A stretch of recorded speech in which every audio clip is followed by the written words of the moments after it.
അഗ്നിപരീക്ഷയുടെ 4ാം ദിവസം 4 പേര് big boss വീടിന്റെ പടി കയറാതെ പുറത്തായിരിക്കുകയാണ്. 4 പേര് ഇന്നലത്തെ എപ്പിസോഡിൽ, അതായത് ഇന്ന് വരാൻ പോകുന്ന എപ്പിസോഡിൽ 4 പേര് പുറത്തായിരിക്കുകയാണ്. ഓരോ ദിവസം 4 പേര് വെച്ചിട്ട് പുറത്തായി പോകുന്നുണ്ട്. ഇന്നലത്തെ എവിക്ഷൻ സത്യം പറഞ്ഞിട്ടുണ്ടെങ്കിൽ ഭയങ്കര ഷോക്കിംഗ് ആയിരുന്നു. എസ്പെഷ്യലി പൂജ പുറത്തായത്. പൂജ എന്ന് പറയുന്ന ഒരു കണ്ടസ്റ്റന്റിനെ അടിച്ചമർത്തി പുറത്താക്കി. ശരിയാണ്, പലതരത്തിലും ഓവർ ആക്ടിങ് എന്നൊക്കെ നമുക്ക് തോന്നുമെങ്കിലും ബിഗ് ബോസ് വീട്ടിൽ അത്തരം ഒരു കണ്ടസ്റ്റന്റ് ഉണ്ടായിരുന്നുവെങ്കിൽ കുറച്ചുകൂടി നല്ലതായിരുന്നു. കമ്പാരിറ്റീവ്ലി ഇപ്പോൾ ഉള്ള കണ്ടസ്റ്റൻസിനെ കമ്പയർ ചെയ്യുമ്പോൾ പൂജ ബെറ്റർ ആയിരുന്നു. ഇപ്പോൾ പോകേണ്ട ഒരു കണ്ടസ്റ്റന്റ് ആയിരുന്നില്ല എന്നാണ് അഗ്നിപരീക്ഷ കണ്ട ഒരു എക്സ്പീരിയൻസിൽ ഞാൻ പറയുന്നത്. പുറത്തുപോയി, കാരണം പൂജ റിയാക്ട് ചെയ്യുന്ന ഒരു കണ്ടസ്റ്റന്റ് ആണ്. ജഡ്ജസ്മാരെ താങ്ങി നിൽക്കുന്നവർ അവിടെ നിൽക്കും, താങ്ങി നിൽക്കാതെ റിയാക്ട് ചെയ്യുന്നവർ അല്ലെങ്കിൽ അവർക്കെതിരെ സംസാരിക്കുന്നവരൊക്കെ രഞ്ജിനി പുറത്താക്കും. അത് രഞ്ജിനി പല തവണയായിട്ട് പറയുന്നുണ്ട്. കാരണം ഇപ്പോൾ അഗ്നിപരീക്ഷ ഷോ കൺട്രോൾ ചെയ്യുന്നത് രഞ്ജിനി ഹരിദാസ് എന്ന് പറയുന്ന ഒരൊറ്റ വ്യക്തിയാണ്. എന്തിന് ആങ്കറായിട്ടുള്ള റനീഷ പോലും രഞ്ജിനിനെ താങ്ങി നിൽക്കുകയാണ്. രഞ്ജിനി പറയുന്നതിൻ്റെ അപ്പുറം ചെയ്യാനായിട്ട് പേടി. രഞ്ജിനി ചേച്ചി ആണോ, അങ്ങനെയാണോ, രഞ്ജിനി ചേച്ചി എന്നുണ്ടെങ്കിലും രഞ്ജിനി ചേച്ചി. അത് അഖിൽമാരാർക്ക് പറയുന്നുണ്ട്, പ്രായത്തിനെ ബഹുമാനിക്കണമല്ലോ, പ്രായത്തിന് മൂത്ത്. ഇത് അഖിലിന് എന്ത് പറ്റുന്ന ഞാൻ ആലോചിക്കുന്നത്. സാധാരണ അഖിൽമാരാർ അങ്ങനെയല്ല, തൻ്റെ അഭിപ്രായം പറയുന്ന ഒരാളാണ്. അഖിലിൻ്റെതായ അഭിപ്രായം ആ ഒരു ഇതിൽ പറയുന്നുണ്ട്. പക്ഷേ രഞ്ജിനിയാണ് അവിടെ ഓവറോൾ കൺട്രോൾ ചെയ്തത്. പിന്നെ റിയാസും, രഞ്ജിനിക്കും റിയാസിനും ഇഷ്ടപ്പെട്ട കണ്ടസ്റ്റൻസ് അവിടെ ഉണ്ടാകും. അതിൻ്റെ തെളിവാണ് ഇന്ന് വരെ നടക്കാൻ പോകുന്ന എവിക്ഷൻ. ഷിബിന എന്ന് പറയുന്ന കണ്ടസ്റ്റന്റിനൊക്കെ എന്തിനാണ് നിർത്തിയേക്കണമെന്ന് എനിക്ക് മനസ്സിലാവുന്നില്ല. ഷിബിനെയൊക്കെ ഭയങ്കരമായിട്ട് റിയാസ് സേഫ് ആക്കാനായിട്ടൊക്കെ ശ്രമിക്കുന്നുണ്ട്. ഒരു പാർഷ്യാലിറ്റി. സത്യം പറഞ്ഞാൽ ഈ ഒരു ഷോ ഒരുപാട് പ്രതീക്ഷകളോടെയാണ് നമ്മൾ പ്രേക്ഷകരെ കണ്ടതല്ലേ. പക്ഷേ ഈ 2 ജഡ്ജിമാരുണ്ടല്ലോ, ഈ റിയാസും ഈ രഞ്ജിനിയും, ഇത് കൊണ്ടുപോയി ജനങ്ങളുടെ കൂടുതൽ വെറുപ്പ് സമ്പാദിച്ചു. ഒന്നാമത് ഈ ഷോയിൽ അഗ്നിപരീക്ഷ ആദ്യമായിട്ടാണ് പ്രേക്ഷകർക്ക്, അതിൻ്റെ ഒരു കൺഫ്യൂഷൻസും കാര്യങ്ങൾ പ്രേക്ഷകർക്കുണ്ട്.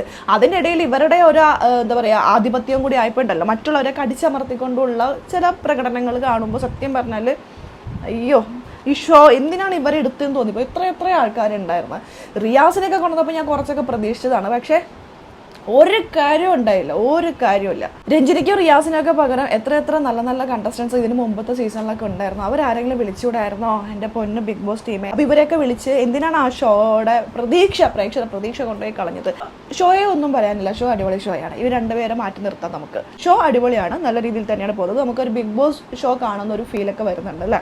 അപ്പോൾ ഇനി അങ്ങോട്ടേക്ക് പോകും തോറും കൂടുതൽ ഇൻട്രസ്റ്റിംഗ് ആയിട്ടുള്ള ഓരോ കാര്യങ്ങളൊക്കെ ആയിരിക്കും വരുന്നത്. ഓരോ ദിവസവും 4 പേര് വെച്ചിട്ടാണ് ബിഗ് ബോസ് വീടിന്റെ പടി കാണാതെ അഗ്നിപരീക്ഷയിലൂടെ പിന്മാറി അല്ലെങ്കിൽ വിജയം കൈവരിക്കാൻ സാധിക്കാതെ പുറത്താകുന്നത്. ഇന്നത്തെ എപ്പിസോഡിൽ 4 പേര് പുറത്താകുന്നുണ്ട്. മത്സരം മുറുകി വരികയാണ്. പൂരം കത്തിക്കേറുന്നതിന് മുമ്പുള്ള ഒരു വെടിക്കെട്ട്, അതാണ് ഇപ്പോൾ ഓരോ ദിവസവും നടന്നുകൊണ്ടിരിക്കുന്നത്. ഇനി ചുരുങ്ങി വിരലെണ്ണാൻ പാകത്തിനുള്ള കണ്ടസ്റ്റന്റുകൾ മാത്രമായി മാറും നമ്മുടെ ബിഗ് ബോസ് വീട്ടിലേക്ക് കയറുന്നത്. ആരാണ് ആ ഭാഗ്യവന്മാർ എന്നറിയാനായിട്ട് അല്ലെങ്കിൽ ഭാഗ്യവതികൾ എന്നറിയാനായിട്ട് ഇനി ഏതാനും ദിവസങ്ങൾ മാത്രം. ഇന്ന് നടക്കാൻ പോകുന്ന എപ്പിസോഡിനെ കുറിച്ച് പറയുകയാണെങ്കിൽ, ഇന്ന് ഗെയിം നടക്കുന്നുണ്ട്. 2 ടീം വീതമാണ് ഒരു ടാസ്ക് വരുന്നത്. കിടിലൻ ടാസ്ക്കാണ്. ആ ടാസ്കിനെ കുറിച്ച് പറയുകയാണെങ്കിൽ നമ്മൾ കഴിഞ്ഞ സീസണിലൊക്കെ കണ്ടൊരു ടാസ്ക്കാണ്. അതൊരു ചെറിയൊരു സ്ട്രാറ്റജി ഇന്ന് ഞാൻ കണ്ടപ്പോൾ എനിക്ക് മനസ്സിലായ ഒരു കാര്യമുണ്ട്. നമ്മുടെ കഴിഞ്ഞ ബിഗ് ബോസിൽ ലാസ്റ്റ് ടൈമിലുണ്ടായ ഒരു ടാസ്ക്കാണ് ഫുഡ് ടേസ്റ്റ് ചെയ്യുന്ന ഒരു ടാസ്ക്. അടിപൊളിയാണ്. അത് നമുക്ക് പലതരത്തിൽ അവരെ പറ്റിക്കാൻ പറ്റും. കയ്പുള്ളത് അല്ലെങ്കിൽ എരിവുള്ളതൊക്കെ കഴിച്ചിട്ട് നല്ല ടേസ്റ്റ് പോലെ അഭിനയിക്കാം. പക്ഷേ എപ്പോഴും നമ്മൾ ഓർക്കണം, ഓപ്പോസിറ്റ് ടീം അത് വാല്യൂ ചെയ്യുന്നുണ്ട്. നമ്മൾ നല്ല കയ്പുള്ള സാധനമൊക്കെ കഴിച്ചിട്ട് ഭയങ്കര ടേസ്റ്റ് ഉള്ള പോലെയൊക്കെ മുഖഭാവം കാണിച്ചിട്ടുണ്ടെങ്കിൽ ഓപ്പോസിറ്റ് ടീമിന് അറിയാൻ പറ്റും അത് നമ്മളെ പറ്റിക്കുകയാണെന്ന്. അതുപോലെ മനസ്സിലാക്കാത്ത കുറേ കണ്ടസ്റ്റൻസുകൾ ഇതിനകത്ത് ഉണ്ടായിരുന്നു. അതൊക്കെ കൊണ്ട് തന്നെയാണ് ഇന്ന് കുറച്ച് പേര് പുറത്തു പോയതും. ഇതിനൊരു ചെറിയൊരു ടിപ്പ് അഖിൽ പറഞ്ഞിട്ടുണ്ട്. അപ്പോൾ ഞാനിത് ആദ്യം തന്നെ പറയാനുള്ള കാരണം, ഈ ഒരു ടാസ്ക് ഇനി അങ്ങോട്ടേക്കും വരും. ഇനി അങ്ങോട്ടേക്ക് എല്ലാ സീസണിലും ഉണ്ടാകും, അല്ലെങ്കിൽ എല്ലാ ബിഗ് ബോസ് വീടിനകത്തൊക്കെ കയറി കണ്ടിട്ടാണ് ഈ ഒരു ടാസ്ക് ഉണ്ടാവും. പക്ഷേ ഈ ടാസ്ക് വിജയിക്കാൻ വേണ്ടിയിട്ടുള്ള ഒരു ടിപ്പ് അഖിൽ പറഞ്ഞു. ഒരു ടിപ്പ് ഞാൻ പറയാം, എൻ്റെ ബുദ്ധിയിൽ തോന്നിയത്. നമുക്ക് ഈ ടാസ്കിനെ കുറിച്ച് പറയാം. കഴിഞ്ഞ ദിവസത്തെ ഇൻഫിനിറ്റി പെൻഡന്റ് കിട്ടിയ 4 പേരെ വിളിച്ചു. 4 പേർക്കാണ് ഇൻഫിനിറ്റി പെൻഡന്റ് കിട്ടിയത്. ഇവർക്ക് എലിമിനേഷനിൽ നിന്നും പുറത്താകണ്ട, ഇവർക്ക് എലിമിനേഷൻ ഇല്ല. കഴിഞ്ഞ ദിവസം നല്ലോണം പെർഫോം ചെയ്തതിൻ്റെ പേരിൽ ഇവർക്ക് ഇൻഫിനിറ്റി പെൻഡന്റ് കിട്ടിയല്ലോ, അവർ സേഫ് ആയിരിക്കുകയാണ്. രക്ഷപ്പെട്ടു അവർ. ഇനി അവർക്ക് കിട്ടുന്ന ആദ്യത്തെ പവർ, അവർ ക്യാപ്റ്റനാണ്. ക്യാപ്റ്റനെ പുറത്താക്കില്ല, അതൊരു കാര്യം, അത് വലിയൊരു കാര്യം. അതുകൂടാതെ അവർക്ക് വേറൊരു പവർ വരുന്നുണ്ട്. അത് അവസാനമാണ് റനീഷ പറയുന്നത്. അത് വലിയൊരു പവറാണ്. സത്യം പറഞ്ഞിട്ടുണ്ടെങ്കിൽ ഇങ്ങനെ ടാസ്ക് കളിക്കും, ഇങ്ങനെയുള്ള പവറുകളൊക്കെ കിട്ടിക്കഴിഞ്ഞാൽ അത് നല്ല രീതിയിൽ യൂസ് ചെയ്യാനായിട്ടൊക്കെ നിങ്ങൾ ശ്രമിക്കുക. കാരണം നിങ്ങളെ വാല്യൂ ചെയ്യുന്നത് അവിടെ ഇരിക്കുന്ന 3 ജഡ്ജിമാർ മാത്രമല്ല, ലക്ഷക്കണക്കിന് അല്ലെങ്കിൽ കോടിക്കണക്കിന് ജനങ്ങൾ ഇവിടെ നിന്നത് കാണുന്നുണ്ട്. നിങ്ങളെ വാല്യൂ ചെയ്യും. നിങ്ങൾ എന്ത് കറക്റ്റായിട്ടുള്ള തീരുമാനം എടുത്തില്ലല്ലോ, നിങ്ങൾ എന്ത് മനുഷ്യരാണ് എന്ന് ചിന്തിക്കും. കാരണം ഒരുപാട് പേര് ഇതിനകത്ത് കയറാനായിട്ട് ആഗ്രഹിക്കുന്നുണ്ട്. അവിടെ നിൽക്കുന്ന പലർക്കും നല്ലോണം കളിക്കുന്നവരെയൊക്കെ നിങ്ങൾ മനഃപൂർവ്വം നല്ലോണം കളിക്കുന്നുണ്ടല്ലോ, അതുകൊണ്ട് അവനെ പുറത്താക്കാം എന്നുള്ള ചിന്തയിൽ പുറത്താക്കുന്നവരും ഉണ്ട്. അപ്പോൾ നിങ്ങളെ ആയിരിക്കും ജനങ്ങൾ വാല്യൂ ചെയ്യുക എന്നുള്ള കാര്യം ഒന്ന് ഓർക്കുക. ഇന്നത്തെ എപ്പിസോഡിന്റെ ഉദ്ദേശം എന്ന് പറയുന്നത് 4 പേരെ പുറത്താക്കണം. ഈ 4 പേരെ പുറത്താക്കാനായിട്ട് ഒരു ടാസ്ക് വെച്ചിട്ടുണ്ട്. ആ ടാസ്ക് എന്ന് പറയുന്നത് ഞാൻ നേരത്തെ പറഞ്ഞ പോലെ നമ്മുടെ കഴിഞ്ഞ സീസണിലൊക്കെ ഉണ്ടായിരുന്ന ഒരു ടാസ്ക്കാണ്. റെനീഷ പറയുന്നത് ലാലേട്ടന് ഏറ്റവും ഇഷ്ടപ്പെട്ട ടാസ്ക് എന്ന്. ലാലേട്ടൻ എന്തോ പറഞ്ഞ പോലെയാണ് റെനീഷ പറയുന്നത്. ലാലേട്ടൻ ഇഷ്ടപ്പെട്ട ടാസ്ക് എന്ന് പറയുന്നത് ആ കഥ പറയുന്നതാണ്. കാരണം ലാലേട്ടൻ ഇഷ്ടപ്പെട്ട ടാസ്ക് എപ്പോഴും ലാലേട്ടൻ വരുന്ന എപ്പിസോഡിൽ അത് വെക്കാനായിട്ട് ബിഗ് ബോസ് ടീം ശ്രമിക്കാറുണ്ട്. ഒരിക്കലും ഈ ഒരു ടാസ്ക് ലാലേട്ടൻ വരുന്ന എപ്പിസോഡിൽ വെച്ചിട്ടില്ല. ലാലേട്ടന് ഇഷ്ടപ്പെട്ട ടാസ്ക് ആ കഥ പറയുന്നില്ലേ, ഒരാളിൽ നിന്ന് മറ്റൊരാളിലേക്ക്, പിന്നെ മറ്റൊരാൾ വേറെ കഥ, അങ്ങനെ പറയുന്നൊരു പിന്നെ വേറെന്തോ സംഭവമായിട്ട് മാറുന്ന കഥ. അതാണ് ലാലേട്ടന് ഇഷ്ടപ്പെട്ട ടാസ്ക് എന്ന് എനിക്ക് പലപ്പോഴും തോന്നാറുണ്ട്. കാരണം ലാലേട്ടൻ വരുന്ന എപ്പോഴും അത് വെക്കാറുണ്ട്, എല്ലാ സീസണിലും മിക്ക സീസണിലും. ടാസ്ക് എന്ന് പറയുന്നത് ഉണ്ടല്ലോ, ഫുഡ് ഐറ്റംസ് വെക്കും 8 പേര്.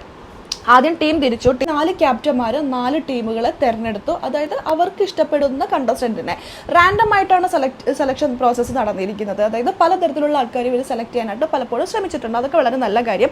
ഇതിൽ രഞ്ജിന് പറഞ്ഞൊരു കാര്യമുണ്ട്, ഓവർ അഗ്രഷൻ, ജഡ്ജിമാരെ റെസ്പെക്ട് ചെയ്യാത്തവരെ, ഓവറായിട്ട് റിയാക്ട് ചെയ്യുന്നവരെ ഞങ്ങൾ പുറത്താക്കും എന്നുള്ളൊരു സൂചന രഞ്ജിനി ഹരിദാസ് സ്റ്റാർട്ടിങ് തന്നെ കൊടുത്തിട്ടുണ്ട്. ഇതിൽ റിയാസ് പറഞ്ഞൊരു കാര്യമുണ്ട്, ഞാനും ഒരു തരത്തിൽ നിങ്ങളെപ്പോലെ ഒരു കോമണർ ആയിരുന്നു, അപ്പോൾ ഞാൻ അങ്ങനെയല്ല, ഇപ്പോൾ ഞാൻ വലിയൊരു സംഭവമായി. അതെന്തുകൊണ്ടാണ് ബിഗ് ബോസിൽ വന്നുകൊണ്ടാണെന്ന്.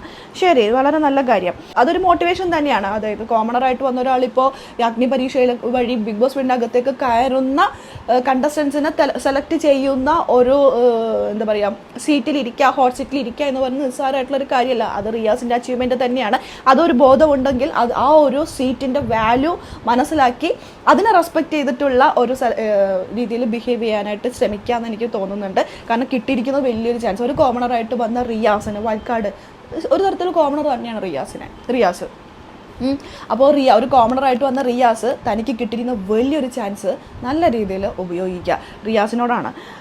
അടുത്തത് അതിൽ അഖിൽ മരാർ പറയുന്ന കാര്യമുണ്ട്, കിട്ടുന്ന ടാസ്ക് എത്രത്തോളം മനോഹരമാക്കാം എന്നുള്ളതാണ് നിങ്ങൾ ചിന്തിക്കുകയെന്ന്. സത്യം പറഞ്ഞിട്ടുണ്ടെങ്കിൽ അഖിൽ മരാറിൻ്റെ ബിഗ് ബോസ് എന്ന് പറയുന്ന ഷോയിൽ അഖിൽ കൊടുക്കുന്ന ഓരോ മെസ്സേജസ് ഉണ്ടല്ലോ, അത് 5 ആയിക്കോട്ടെ, ഇപ്പോഴാ അഗ്നിപരീക്ഷ ആയിക്കോട്ടെ, നന്നായിട്ട് തന്നെ പോകുന്നു. അത് ഭയങ്കര നമുക്ക് ഹാർട്ട് ടച്ചിങ് ആണ്. അത് ജെനുവിനാണെന്ന് നമുക്ക് തോന്നുന്നുണ്ട്. അഖിൽ മരാറിൻ്റെ രാഷ്ട്രീയത്തോട് ഞാൻ യോജിക്കുന്നില്ല. അഗ്നിപരീക്ഷയിൽ വന്നതിന് ശേഷമുള്ള ഓരോ മെസ്സേജസ് അവർ നന്നായി കളിക്കണം, ഷോയ്ക്ക് നല്ല കണ്ടസ്റ്റൻറ്റിനെ കൊടുക്കണം എന്നുള്ള മൈൻഡിലാണ് അഖിൽ ഓരോന്നും വാല്യൂ ചെയ്യുന്നതായിട്ട് തോന്നുന്നുണ്ട്. അപ്പോൾ നമുക്ക് ഇനി അതൊക്കെ നിർത്താം. ഇനി ഇവരുടെ ടീമെ ഡിവൈഡ് ചെയ്തു. ടാസ്കിലെ വിന്നേഴ്സ് ആരൊക്കെയാണെന്നുള്ളത് നമുക്ക് നോക്കാം. ടാസ്ക് എ ടീമും ബി ടീമും തമ്മിലാണ് ആദ്യത്തെ കോമ്പറ്റീഷൻ. അതിൽ വരുന്നു കുറേ ഫുഡ് ഐറ്റംസ് ഇങ്ങനെ നിരത്തി വെച്ചിരിക്കുകയാണ്. ആ ഫുഡ് ഐറ്റം ഓരോരുത്തരായിട്ട് വന്നിങ്ങനെ ടേസ്റ്റ് ചെയ്ത് നോക്കുന്നു. ഓപ്പോസിറ്റ് ടീം അത് നോക്കുന്നു, ഇതാരാണ്, അവരുടെ മുഖഭാവത്തിലൂടെ അത് മനസ്സിലാക്കുന്നു, എം ആണോ യക്കാണോ എന്നുള്ളത്. ഇപ്പോൾ നിങ്ങൾക്ക് മനസ്സിലായില്ലേ ഏതാണ് ആ ടാസ്ക് എന്ന്? കഴിഞ്ഞ സീസണിൽ ഉണ്ടായിരുന്നു. നല്ല ടാസ്ക്കാണ് കേട്ടോ. അത് ഭയങ്കര അവർ എരിവും പുളിയൊക്കെ ഉള്ളതൊക്കെ കഴിച്ചിട്ട് ഇങ്ങനെ സഹിച്ച് നിൽക്കുന്ന ആ ഒരു കാഴ്ച കാണാൻ നല്ലതാണ്. പക്ഷേ ഗംഭീര പെർഫോമൻസ് ആണ് കാഴ്ചവെച്ചത്. ഇതിനകത്തുള്ള ട്വിസ്റ്റ് എന്ന് വെച്ചിട്ടുണ്ടെങ്കിൽ ഏത് ടീമാണോ ഫെയിൽ ആകുന്നത് ആ ടീം ഡേഞ്ചറസ് സോണിലാണ്. അതിൽ നിന്നും ആ ടീമിലുള്ള കണ്ടസ്റ്റൻസ് തന്നെ അവരുടെ ടീമിലുള്ള 4 പേരെ ഔട്ട് ഹൗസിലേക്ക് വിടണം. അവർ ഡേഞ്ചറസ് സോണിലാണ്. എല്ലാ ടീമിൽ നിന്നുമുള്ള ഔട്ട് ഹൗസിലേക്ക് പോയവരിൽ നിന്നും 4 പേര് പുറത്താകും. ഈ 4 പേരെ തിരഞ്ഞെടുക്കാനുള്ള ടാസ്ക്കാണ്. എ ടീമാണ്. എ ടീമിൻ്റെ ക്യാപ്റ്റൻ ഷിജു ആണ്. 9 പോയിൻ്റാണ്. ഷിംജിത്തിൻ്റെ ടീമിന് 7 പോയിൻ്റാണ് കിട്ടിയിരിക്കുന്നത്. അടുത്തത് അതിനകത്ത് രാകേഷിൻ്റെ പെർഫോമൻസ്. രാകേഷ് എന്ന് പറയുന്നത് നമ്മുടെ കൊച്ചിക്കാനില്ലാത്ത ആടിയുള്ള ചേട്ടൻ. ആൾ അടിപൊളിയാട്ടോ. ആൾ ബിഗ് ബോസ് വീടിനകത്തേക്ക് കയറണമെന്ന് പേഴ്സണലി ഞാൻ ഭയങ്കരമായിട്ട് ആഗ്രഹിക്കുന്നുണ്ട്. കിടിലം പെർഫോമൻസ് ആണ്. കിടിലം പെർഫോമൻസ് എന്ന് വെച്ചാൽ ആ പുള്ളി ആ സ്റ്റേജ് ഒന്ന് ലൈവ് ആക്കുന്നുണ്ട്, ആ ഒരു ഷോ ലൈവ് ആക്കുന്നുണ്ട്. അതാണ് നമുക്ക് വേണ്ടത്. അല്ലാണ്ട് ചുമ്മാ അവർ പറഞ്ഞത് കേട്ട് പഞ്ചപിച്ച് ഉടക്കി ഇങ്ങനെയൊക്കെ നിന്ന് മറ്റുള്ളവർ പറയുമ്പോൾ അത് ഫൈറ്റ് ഉണ്ടാക്കുകയല്ല. അവരെന്തെങ്കിലും പറയുമ്പോൾ അതിന് എന്താ പറയുക, കോമിക്കായിട്ടുള്ള ഒരു കൗണ്ടർ കൊടുക്കാനുള്ള ഒരു കേപ്പബിലിറ്റി അല്ലെങ്കിൽ ഒരു കഴിവാണ് വേണ്ടത്. ആ ചേട്ടനാണ് ആ ടാസ്ക് ആദ്യം കളിക്കാൻ. രാകേഷ് എന്ന് പറയുന്ന വ്യക്തിയാണ് ആദ്യം വന്നേട്ടോ. പുള്ളി വന്നപ്പോൾ തന്നെ എന്തൊക്കെയോ പുള്ളി ഇങ്ങനെ എടുത്തിട്ട് ഇങ്ങനെ കുടിക്കാൻ നോക്കി. അതെന്തോ ഒരു സോസ് അങ്ങനത്തെ എന്തോ സംഭവമൊക്കെയാണെന്ന് തോന്നുന്നു. അതിങ്ങനെ കുടിച്ചു. അപ്പോൾ അങ്ങനെ കഴിക്കല്ലേ എന്ന് വെച്ചാൽ അവർ മറ്റൊരു വിചാരിച്ചു അതിൻ്റെ ബാക്കി മറ്റൊരാൾ കഴിക്കണം എന്ന് വിചാരിച്ചു. എന്നിട്ട് പറയുകയാണ് അയ്യോ അങ്ങനെ കഴിക്കില്ലേ, അപ്പം തന്നെ രാകേഷ് എന്നാൽ പിന്നെ നിങ്ങളിവിടെ വന്ന് കഴിക്കും. കറക്റ്റായിട്ട് മറുപടി ആരെയും ഹേർട്ട് ചെയ്യാത്ത രീതിയിൽ കൊടുക്കുന്നുണ്ട്. എന്നാൽ കൊള്ളേണ്ടവർക്ക് കൊള്ളുന്നുണ്ട്. അങ്ങനെ കൊണ്ട ഒരാളാണ് കഴിഞ്ഞ ദിവസം പുറത്തു പോയത്, പൂജ. ഒരു എക്സ്പ്രഷനും ഇല്ലാണ്ട് അങ്ങനെ നിൽക്കുകയാണ്. നമുക്ക് ആ പുള്ളിയുടെ മുഖത്ത് നോക്കിക്കഴിഞ്ഞാൽ എമ്മാണോ യക്കാണോ എന്നുള്ളത് മനസ്സിലാവൂല. കാരണം അത്തരത്തിലാണ് ആളുടെ മുഖഭാവം ഉണ്ടായിരുന്നത്. ഇതിൽ നിന്നുമല്ല നമ്മൾ മനസ്സിലാക്കേണ്ടത്. ഇവർ കഴിക്കുന്ന ഫുഡില്ലേ, അത് ടേസ്റ്റ് ഉള്ളതായിരിക്കാം, പുളിയായിരിക്കാം, എരിവായിരിക്കാം, കയ്പായിരിക്കാം, എന്തുമായിരിക്കാം. ഇത് നമ്മൾ എങ്ങനെ മനസ്സിലാക്കണം എന്ന് വെച്ചാൽ അവർ കഴിക്കുമ്പോൾ ഇവിടെ നിന്ന് ഇറക്കിയിട്ട് പിന്നെ വീണ്ടും അങ്ങോട്ട് തന്നെ കയറിപ്പോകും. അപ്പോൾ നമുക്ക് മനസ്സിലാക്കാം യക്കാണെന്ന്. ചിലവരുണ്ട് കഴിച്ചിട്ട് വായൊന്നും ഉണ്ടാവില്ല, പക്ഷെ ഇവിടെ കിടന്ന് ഇങ്ങനെ ഓടിക്കളിങ്ങനെ ഇരിക്കും. അപ്പോൾ നമുക്ക് മനസ്സിലാക്കാം യക്കാണെന്ന്. അത് എമ്മാണെന്നുണ്ടെങ്കിൽ അവർ ഇറക്കും. ഇവിടെ നിന്ന് പോകുന്ന ഇവിടുത്തെ മൂവ്മെന്റ് നിങ്ങൾ ശ്രദ്ധിച്ചിട്ടുണ്ടെങ്കിൽ നിങ്ങൾക്കത് എമ്മാണോ യക്കാണോ എന്നുള്ളത് മനസ്സിലാക്കാൻ പറ്റും. ഞാൻ ഇന്നത്തെ ഒരു ടാസ്ക് ഞാൻ കണ്ടപ്പോൾ ഉണ്ടല്ലോ, കറക്റ്റായിട്ട് അവരുടെ ത്രോട്ടാണ് നോക്കിക്കൊണ്ടിരുന്നത്. കാരണം കയ്പുള്ള സാധനമൊക്കെ ആണെങ്കിൽ നമ്മൾ വായിന്ന് ഇറക്കിയാലും മുഖത്തിൽ ഇങ്ങനെയൊക്കെ കാണിച്ചാലും എത്ര ഇറക്കിയാലും ഇങ്ങോട്ട് കയറി വരും. അപ്പം അത് മനസ്സിലാക്കാം അത് യക്ക്. അങ്ങനെ ഒന്ന് ട്രൈ ചെയ്ത് നോക്കൂ. ഞാൻ മൊത്തം ടാസ്ക് അങ്ങനെയാണ് ട്രൈ നോക്കിയപ്പോൾ കറക്റ്റ് ആയിരുന്നു എല്ലാം. അങ്ങനെ ട്രൈ ചെയ്തിട്ടുണ്ടെങ്കിൽ, അതായത് ഈ ടാസ്ക് ഇനിയും വന്നേക്കാം ബിഗ് ബോസ് വീട്ടിൽ. ഇപ്പോഴല്ല, ഇനിയിപ്പോൾ ഉണ്ടാവില്ല, അഗ്നിപരീക്ഷയിൽ ഉണ്ടാവില്ല, അത് കഴിഞ്ഞിട്ട് ബിഗ് ബോസ് വീട്ടിൻ്റെ അകത്ത് എന്തായാലും വരും. അപ്പോൾ ഈ ടാസ്ക് ഇനി അങ്ങനെയൊക്കെ ഒന്ന് ട്രൈ ചെയ്ത് നോക്കാം കേട്ടോ. ചിലവരുണ്ട് ലോലിറ്റ, അവരൊക്കെ എന്ന് വെച്ചിട്ടുണ്ടെങ്കിൽ എക്സ്പ്രഷനൊക്കെ ആണെങ്കിൽ എൻ്റെ പൊന്നോ ഭയങ്കര എക്സ്പ്രഷനാണ് ലോലിറ്റയുടെ ഒക്കെ. ഇങ്ങനെയൊക്കെ അത് കാണിക്കുമ്പോൾ നമുക്ക് മനസ്സിലാക്കും ഒരു ഇതില്ല. അതുപോലെ തന്നെ പോയിന്റ് ഒക്കെ കിട്ടിയില്ല. പൂജയുടെ ഓവർ എക്സ്പ്രഷൻ ആയിരുന്നു, നമുക്ക് മനസ്സിലാവും. ഓവർ എക്സ്പ്രഷൻ ആണെങ്കിൽ തൊണ്ടയിൽ നിന്ന് ഇങ്ങനെ വരുന്നുണ്ടായിരുന്നു. അപ്പോൾ നമുക്ക് മനസ്സിലാവും എമ്മാണോ യക്കാണോ എന്നുള്ളത്. നല്ലൊരു ടാസ്ക്കാണ്. എ ടീം, ഷിജിൻ്റെ ടീമും വിജയിച്ചു. പിന്നീട് നടക്കാൻ പോകുന്ന ടാസ്ക് സി ടീമും ഡി ടീമും തമ്മിലാണ് ടാസ്ക് നടക്കുന്നത്. പ്രവീണിൻ്റെയും രചനയുടെയും ടീം അത് ഗംഭീര പെർഫോമൻസ് ആയിരുന്നു രചനയുടെ ടീം കാഴ്ചവെച്ചത്. കാരണം അവർ ആദ്യം 2 പോയിന്റ്, ആദ്യത്തെ ടാസ്ക് കഴിഞ്ഞപ്പോൾ 2 പോയിന്റ് മാറും. 6-2 നിന്നവരാണ്. പ്രവീണിന് 6 പോയിന്റും രചനയ്ക്ക് 2 പോയിന്റുമാണ് ഉണ്ടായിരുന്നത്. പക്ഷെ അടുത്ത ഗെയിമിലേക്ക് എത്തിയപ്പോൾ, അടുത്ത ഓപ്പോസിറ്റ് ടീം മത്സരിക്കണമല്ലോ, ഓപ്പോസിറ്റ് എത്തിയപ്പോൾ അവർ ടൈയിലെത്തി, 8-8 എത്തി. ഒന്ന് ആലോചിച്ച് നോക്കൂ, 2 നിന്നും അവർ 6 കവിഞ്ഞ് 8 എത്തണമെന്നുണ്ടെങ്കിൽ നല്ല പെർഫോമൻസ് അല്ല അവർ കാഴ്ചവെച്ചത്. പക്ഷെ വലിയ കാര്യം ഉണ്ടായിരുന്നില്ല. കാര്യം ഉണ്ടാവാത്തത് തോറ്റുപോയി. അവസാനം വന്ന പ്രണവിൻ്റെ സ്ട്രാറ്റജി അത്രയ്ക്ക് വലിയ ഹൈലൈറ്റ് ആവാത്തതുകൊണ്ട് തന്നെ കുഴപ്പമുണ്ടായിരുന്നില്ല. പക്ഷെ കുറച്ചുകൂടി നന്നായിട്ട് കളിച്ചിരുന്നെങ്കിൽ ഇവർക്ക് ഈ ഡേഞ്ചർ സോണിൽ തന്നെ മാറാമായിരുന്നു. പക്ഷെ അത് കളിയുടെ പ്രശ്നം കൊണ്ട് തന്നെ അവരെല്ലാവരും ഡേഞ്ചർ സോണിലേക്ക് വന്നു. നന്നായി കളിച്ചു, ടാസ്ക് നന്നായിട്ട് കളിച്ചു എല്ലാവരും. ഈ കളിയിൽ അഖിൽ മാരാറിൻ്റെ ഭാഗത്തുനിന്നൊരു ബ്രില്യൻ്റ് ആയിട്ടുള്ള ഒരു ഒപ്പീനിയൻ അഖിൽ പറഞ്ഞിട്ടുണ്ടായിരുന്നു. പ്രവീണിൻ്റെയും രചനയുടെയും ടീം ഇവർക്ക് വേണമെങ്കിൽ ഒരു 1 ടൈം ഓപ്ഷൻ എടുക്കാമായിരുന്നു. എല്ലാവരും യക്ക് എന്തായാലും യക്ക് വരുമല്ലോ, യക്ക് എന്ന് പറയാം. ഒരു ഭാഗ്യ പരീക്ഷണം പോലെ അങ്ങനെ ഒന്ന് ട്രൈ ചെയ്ത് നോക്കാമായിരുന്നു എന്ന് അഖിൽ പറഞ്ഞു. പിന്നെ ഒരെണ്ണം വേണമെങ്കിൽ ഓപ്ഷനിൽ വെക്കാം. നിങ്ങൾക്ക് അവരുടെ മുഖഭാവം നോക്കിയിട്ട് പറയാം. ബാക്കിയുള്ള ഇത് വേണമെങ്കിൽ നിങ്ങൾക്ക് ഒന്ന് ഒരു ഭാഗ്യ പരീക്ഷണം പോലെ അല്ലെങ്കിൽ ഒരു യക്ക് എന്ന് മാത്രം പറഞ്ഞിട്ടുണ്ടെങ്കിൽ ഏതെങ്കിലും ഒരു ഓപ്ഷൻ സെലക്ട് ചെയ്തിരുന്നെങ്കിൽ അതിന് 3 ശരിയായാലും നിങ്ങൾ വിന്നാകുമായിരുന്നു എന്നുള്ളൊരു സജഷൻ അഖിൽ പറഞ്ഞിട്ടുണ്ടായിരുന്നു. അതും നല്ലതാണ്. പക്ഷെ അതെല്ലാ സാഹചര്യത്തിലും പറ്റില്ല. ഇവരുടെ സാഹചര്യം ഇങ്ങനെ 6-3 ആ ഒരു ഓപ്ഷൻ ഇതായതുകൊണ്ട് മാത്രം ആ ഒരു വർക്ക് ആയേക്കാം. അതും പറയാനൊന്നും പറ്റുമൊന്നുമില്ല. അതിലും നല്ലത് നിങ്ങൾ തൊണ്ട നോക്കിയാൽ മതി. നമുക്ക് ചില സാഹചര്യങ്ങളിൽ നമുക്ക് ബുദ്ധി അഖിൽ പറഞ്ഞ പോലെ അത്രയും ചിന്തിച്ചെടുക്കാൻ പറ്റിയെന്ന് വരില്ല. അപ്പോൾ ഇങ്ങനെയുള്ള മൂവ്മെൻറ്റ്സ് ഒക്കെ നോക്കുമ്പോൾ തന്നെ ഓട്ടോമാറ്റിക്കലി നമുക്ക് മനസ്സിലാകും യക്ക് ഇങ്ങനെയുള്ള ടാസ്ക് കേട്ടോ. ഇൻഫിനിറ്റി പെൻഡൻറ്റ് കിട്ടിയ 4 പേരുണ്ടല്ലോ. ഇൻഫിനിറ്റി പെൻഡൻറ്റ് ഇതിൻ്റെ ഇടയിൽ ഷിജിൻലാൽ കൊണ്ടുപോയിട്ട് പെൻഡൻ്റൊക്കെ ഒടിച്ച് കളഞ്ഞപ്പോൾ സന്തോഷം കൊണ്ട് പെൻഡൻ്റൊക്കെ പൊട്ടിച്ചു. അപ്പോൾ ബിഗ് ബോസിലെ ഒരു പ്രോപ്പർട്ടിയാണ് നശിപ്പിച്ചിരിക്കുന്നത്. വെറുതെ ഇരിക്കോ, എവിടെ പ്രോപ്പർട്ടി നശിപ്പിച്ചവരാണ് കേട്ടോ ഇവരൊക്കെ. എന്നിട്ട് ഇവർ പറയണം ഇത് പറ്റില്ല, ഇതൊന്നും പറ്റില്ല, ഇതൊക്കെ ഉണ്ടെങ്കിൽ നിങ്ങൾക്ക് ആ ഒരു പവർ നഷ്ടപ്പെട്ടിരിക്കുകയാണ്. പക്ഷേ ഷിജിൻലാൽ ആയതുകൊണ്ട് അവർക്കൊരു കൺസിഡറേഷൻ. കാരണം ഷിജിൻലാൽ എന്ന് പറയുന്ന ഒരു വ്യക്തി ജഡ്ജസിൻ്റെ ഓമനക്കുട്ടനാണ്, ഭയങ്കര സ്നേഹമാണ്. അതുകൊണ്ട് തന്നെ ഷിജിൻലാൽ ഒട്ടിച്ചത് കൊണ്ട് തന്നെ അവരങ്ങോട്ട് ക്ഷമിച്ചു. പക്ഷെ വേറെ ആരെങ്കിലും ആയിരുന്നെങ്കിൽ ക്ഷമിക്കില്ലായിരുന്നു. എങ്ങാനും ഔട്ടായി പോയ പൂജ്യങ്ങായിരുന്നെങ്കിൽ ഷോ നിർത്തിക്കളഞ്ഞാണ്. അതാണ്, ജഡ്ജിമാരെ സോപ്പിട്ട് നിർത്തിക്കഴിഞ്ഞാൽ അവർക്ക് അവിടെ നിന്ന് പോകാം എന്നുള്ള സാഹചര്യമാണെന്ന് ഞാൻ ആദ്യം പറയാനുള്ള കാരണം അതാണ്.